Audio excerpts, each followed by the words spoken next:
செஞ்சி ராஜா தேசிங்க அரசு ஆண்கள் மேல்நிலைப் பள்ளியில் புனரமைக்கப்பட்ட முகப்புரை நினைவு தூண், மணிக்கூண்டு ஆகியவற்றை முன்னாள் மாணவர்கள் திறந்து வைத்தனர். விழுப்புரம் மாவட்டம் செஞ்சி ராஜா தேசிங்க அரசு ஆண்கள் மேல்நிலைப் பள்ளியில் முன்னாள் மாணவர்கள், ஆசிரியர்கள் சந்திப்பு விழா நடைபெற்றது.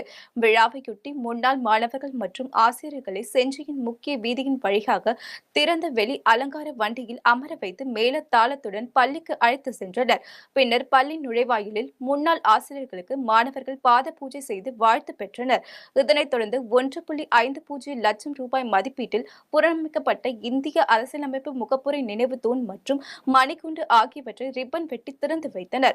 இதில் முன்னாள் மாணவர்கள் 30 ஆண்டுகளுக்கு பிறகு சந்தித்ததால் ஒருவரை ஒருவர் கட்டிப்பிடித்து தங்களுடைய மகிழ்ச்சியை வெளிப்படுத்திக் கொண்டனர். வெகு தூரத்தில் இருந்து ரொம்ப நாள் 30 வருஷத்துக்கு அப்புறம் ரொம்ப கஷ்டப்பட்டு எங்கெங்க யார் யார் எங்க இருந்தாங்களோ எல்லாமே சேர்ந்து ஒன்னா சேர்ந்து இந்த ஒரு நாளை 5 வருஷமா ரொம்ப பெரிய லெவல்ல ரெடி பண்ணியிருந்தோம். அதுக்கப்புறம் எல்லாம் ஒன்னா சேர்ந்து ரொம்ப ரொம்ப சந்தோஷமா இருக்குது. இந்த சந்தோஷத்தை நாங்க எல்லையற்ற மகிழ்ச்சி அடைகிறோம்.